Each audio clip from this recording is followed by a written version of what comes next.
Bismillahirrahmanirrahim. Alhamdulillahi rabbil alamin. Wassalatu wassalamu ala al-mab'uthi rahmatan lil alamin. Nabiyyina Muhammadin wa ala alihi wa sahbihi wa man tabi'ahum bi ihsanin ila yaumiddin. Amma ba'd. Alhamdulillah, kita masih melanjutkan pelajaran kita.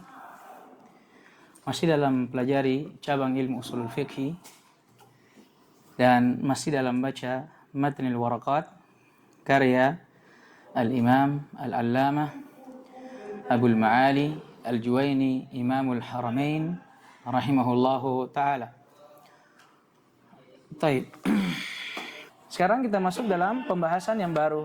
Qala rahimahullahu ta'ala wal fiqhu akhassu min al-ilmi wal ilmu ma'rifatul ma'lumi ala ma huwa bihi wal jahlu tasawwuru syai'i ala khilafi ma huwa bihi.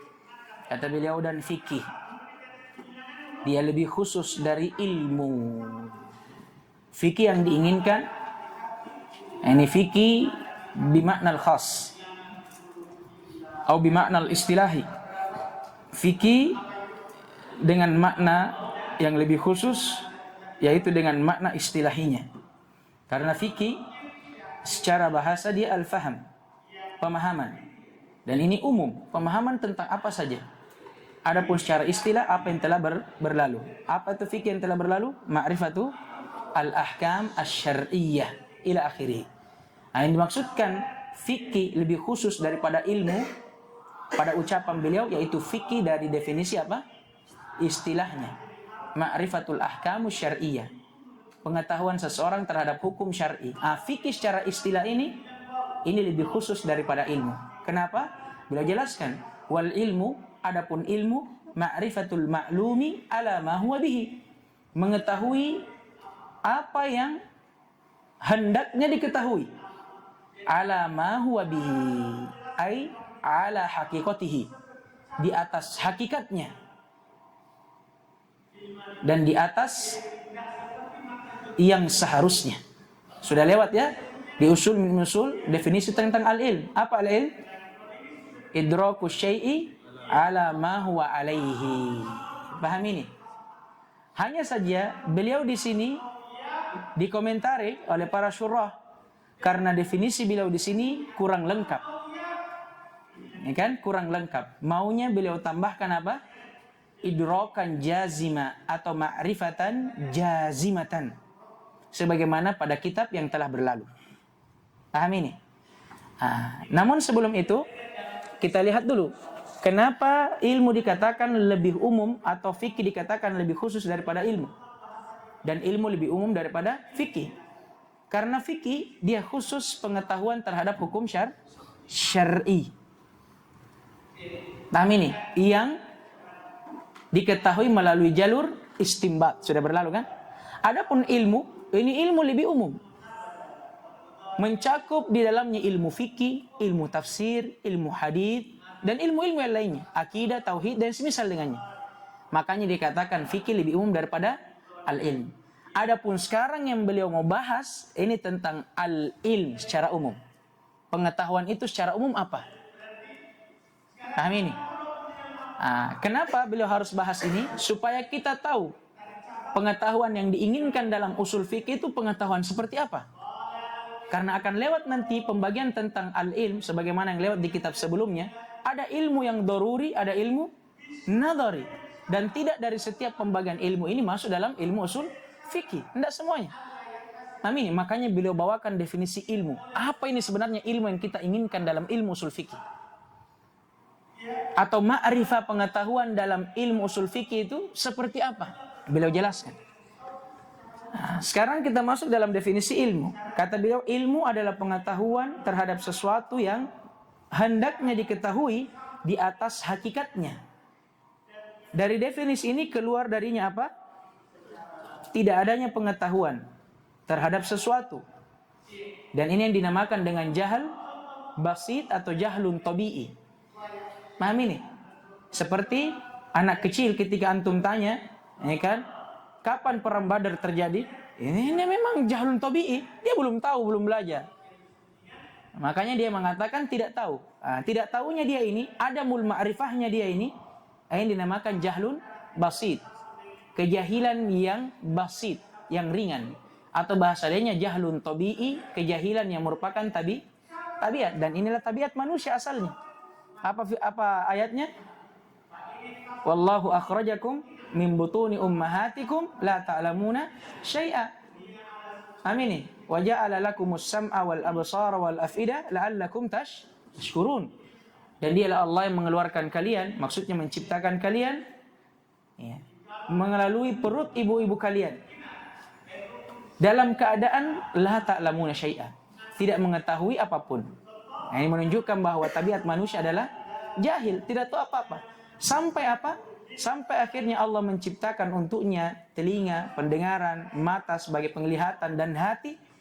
Untuk apa? Supaya dia belajar, baru dia bisa tahu. Paham ini? Dari ta'rif ini juga keluar darinya jahlun murakkab. Paham ini? Jahlun murakkab. Dari mana dia keluar? Dari ucapan beliau bahwa ilmu adalah mengetahui sesuatu di atas hakikatnya. Keluar darinya jahil murakkab. Karena jahil murakkab, dia tahu. Tapi pengetahuannya ini menyelisihi hakikat. Paham ini? Paham tidak ini? Nah, ini seperti pemikirannya orang-orang yang sesat. Nah, ini dia tahu, mengaku tahu, tapi ternyata pengetahuannya menyelisihi hakikatnya.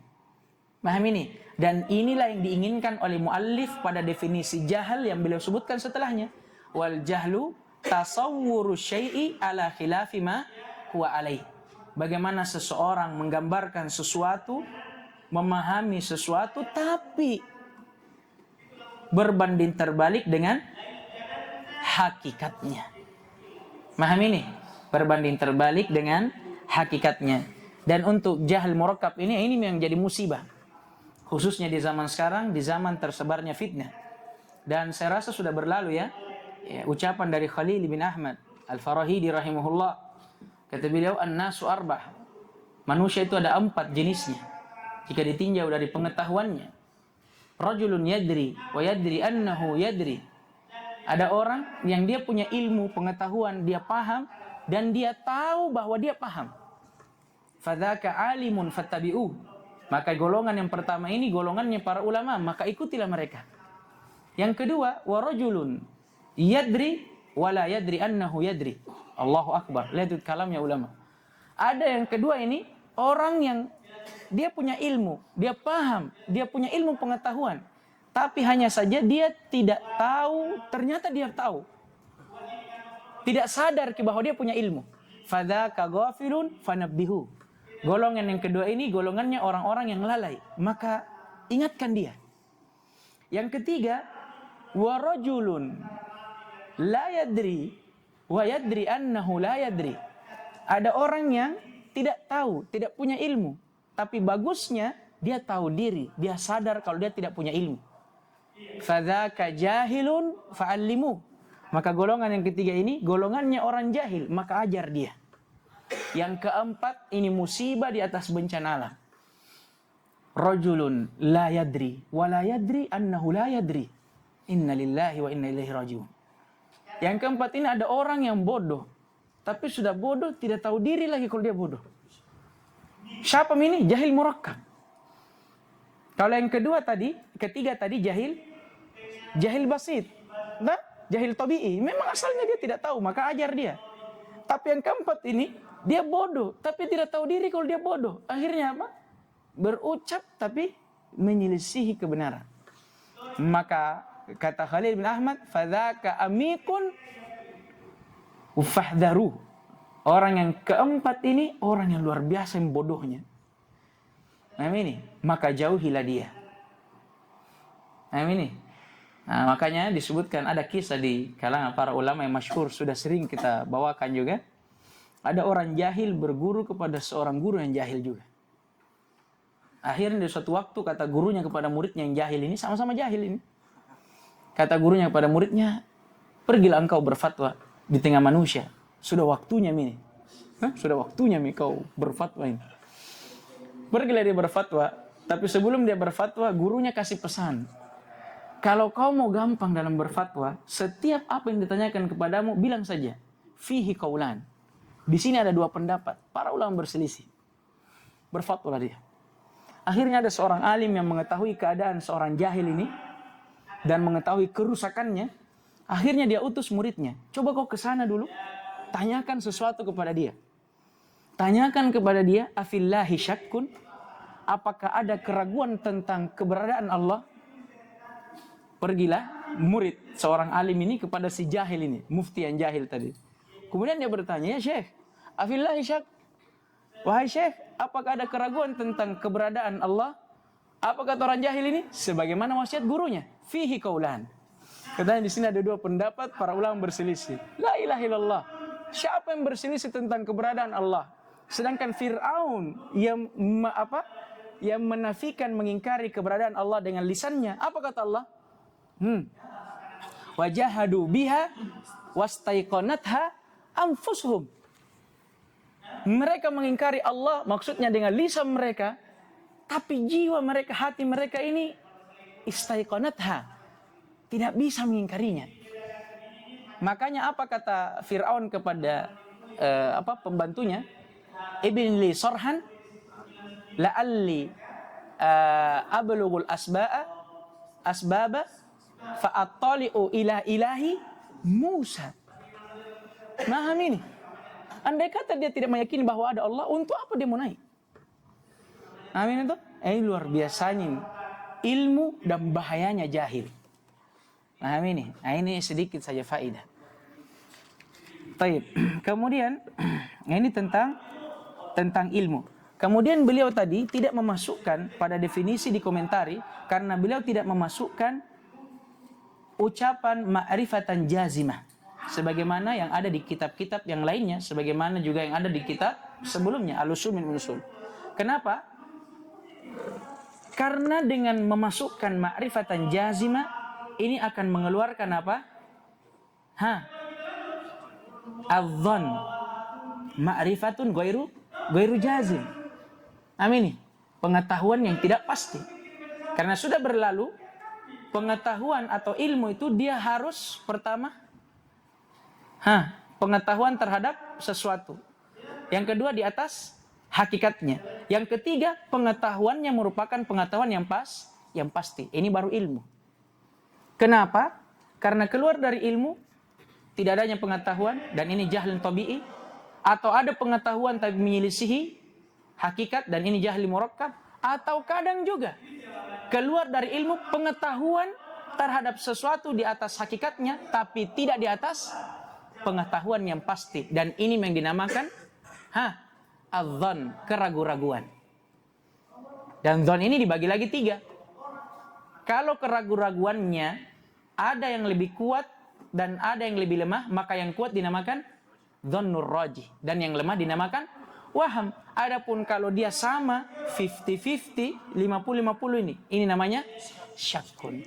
Maka yang kata para ulama, al-aula, yang lebih baiknya kalau beliau tambahkan kata ma'rifatan jazimatan untuk mengeluarkan dzan, syak dan waham, karena ketiganya ini tidak termasuk dalam definisi ilmu. Taib.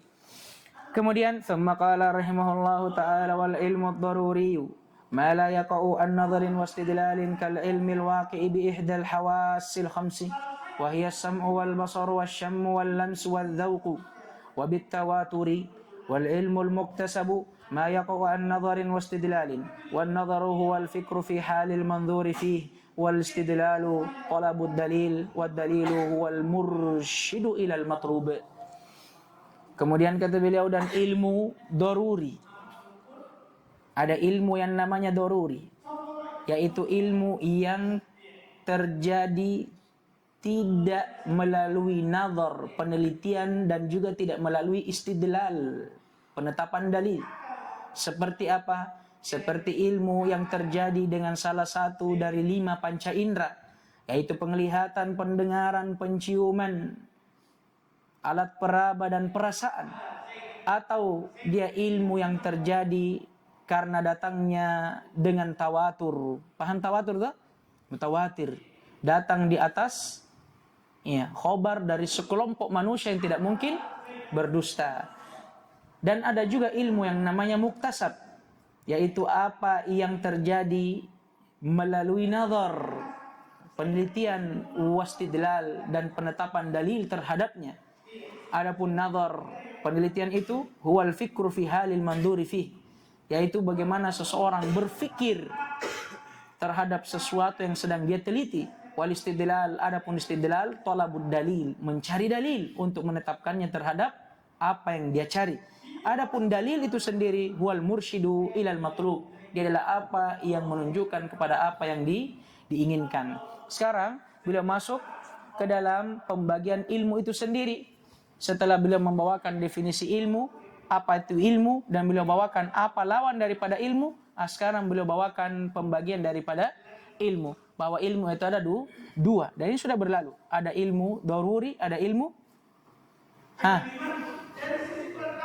nadhari, atau di sini dinamakan dengan ilmu muktasab. Sama. Paham ini?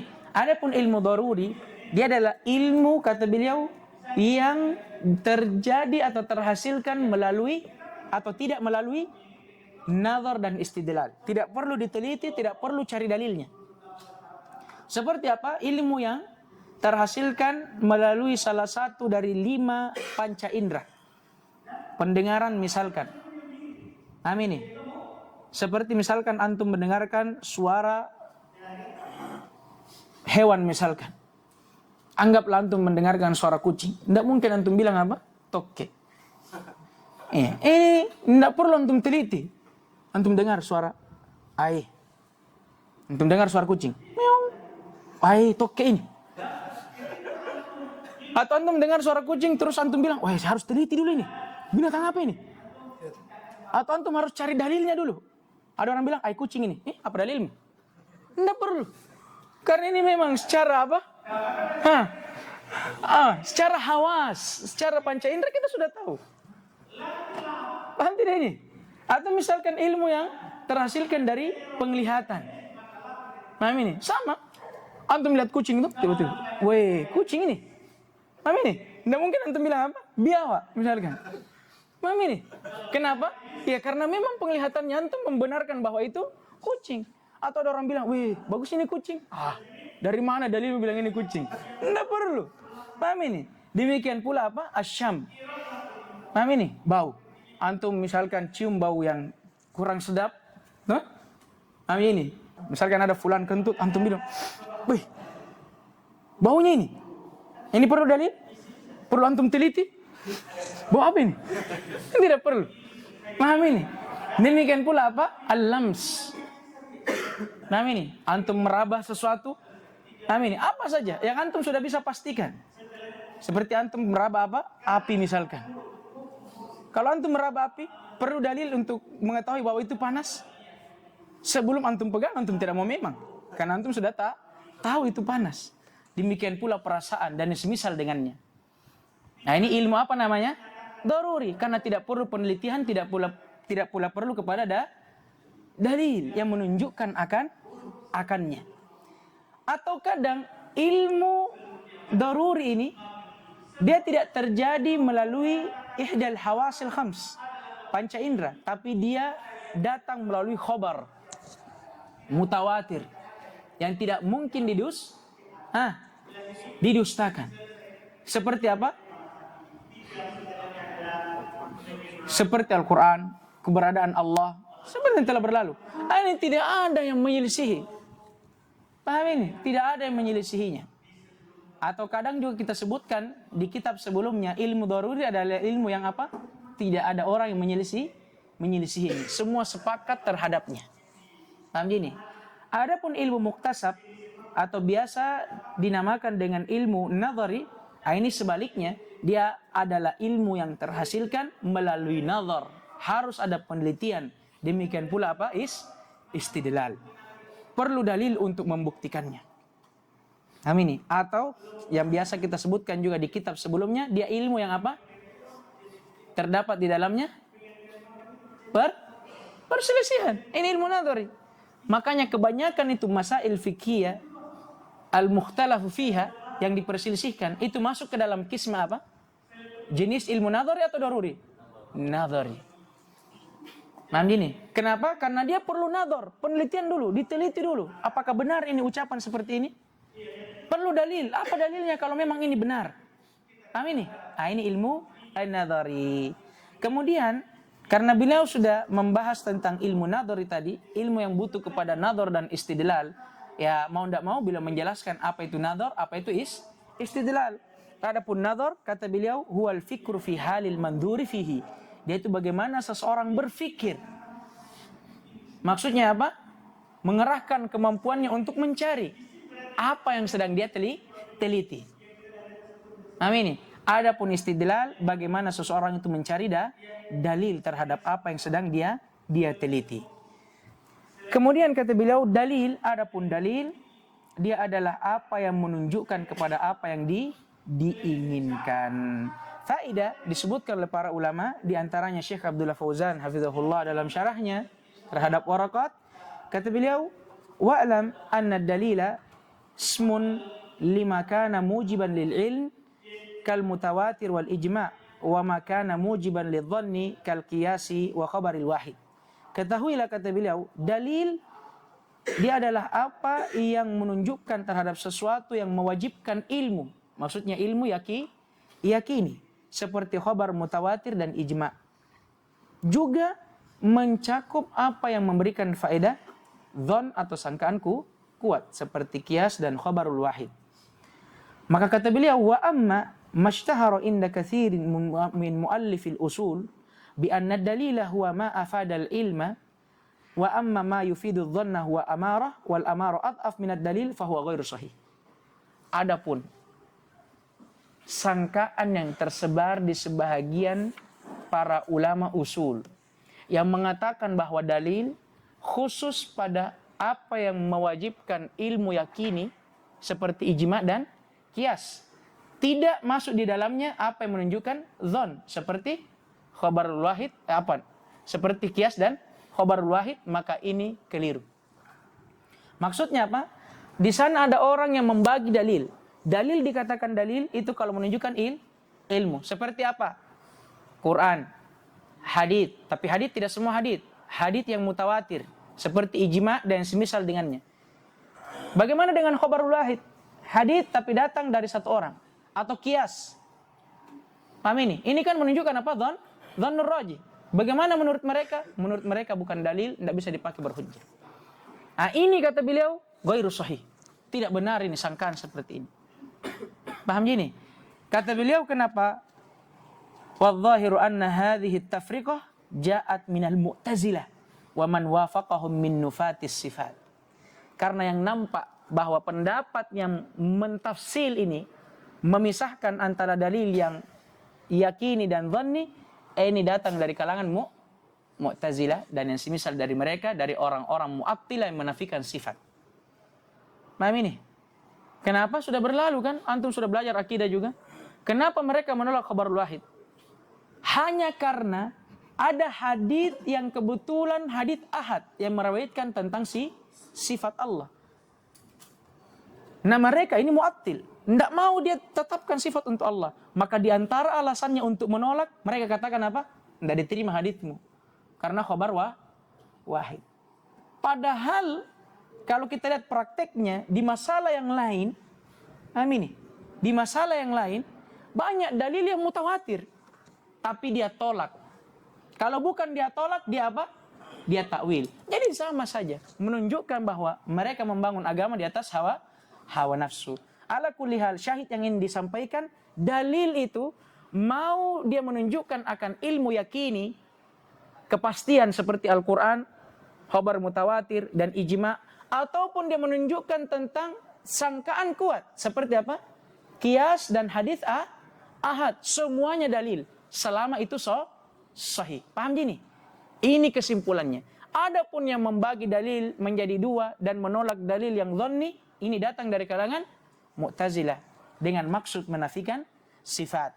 ثم قال رحمه الله تعالى والظن تجويز أمرين أحدهما أظهر من الآخر والشك تجويز الأمرين لا مزية لأحدهما على الآخر. Sekarang penyempurna dari pembahasan sebelumnya, setelah beliau membawa pembahasan tentang ilmu, definisinya, lawannya, dan pembagiannya, maka beliau pun menyusulnya sebagai penyempurna dengan membawakan definisi dari dhon dan syak. Sebagai apa ini? Sebagai lawan dari al-ilm tadi. Karena ilmu adalah ma'rifatu syai' atau idraku syai' ala ma huwa alaihi idrakan jazima. Keluar darinya apa? Ma'rifatu syai' ala ma huwa alaihi idrakan ghairu jazim. Karena ilmu kan sudah berlalu. Pengetahuan terhadap sesuatu di atas hakikatnya dengan pengetahuan yang pasti. Keluar darinya apa? Pengetahuan terhadap sesuatu di atas hakikatnya tidak di atas pengetahuan yang pasti. Apa yang namanya itu? Adzon, syak. Adzon dan asyak. Ya. Kata beliau, apa itu dzon? Adzonnu tajwizul amrain. Setaranya dua hal. Setaranya dua perkara. Ahaduhuma azhar minal akhar. Yang dimana salah satu dari dua perkara tersebut lebih nampak daripada yang lainnya. Paham ini? Contoh misalkan ada dua pendapat. Kedua pendapat ini sama kuatnya. Hanya saja bersamaan dengan itu salah satunya lebih kuat daripada yang lainnya. Maka yang lebih kuat ini apa namanya? Dzon. Paham ini? Kemudian ada pun lawannya apa namanya? Bukan. Waham. Samanya dua hal, tapi yang satu lebih tidak nampak. Bahasa lainnya lebih lemah daripada yang lainnya. Maka apa namanya ini? Al-waham. Adapun asyak, kata beliau, tajwizul amrayni la maziyata li ahadihima 'alal akhar. Setaranya dua hal yang tidak ada salah satu pun dari keduanya yang punya maziyah, yang lebih kuat daripada yang lainnya. Paham ini? Nah, ini namanya 50-50. Kan? Bahasa Cinanya 50-50. Hah? Nah, ini 50-50 dia. Tidak ada yang bisa dikuatkan. Taib. Kemudian di antara faedah disebutkan oleh para syurah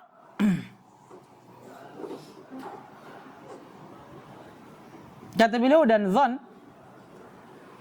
disebutkan oleh Syekh Abdullah Fauzan dan dzan demikian pula ghalabatul dzan setiap dari keduanya yaqumu maqam al-yakin indal fuqaha.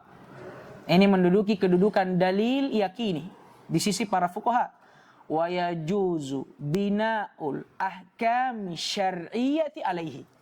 Dan boleh untuk membangun hukum syar'i di atas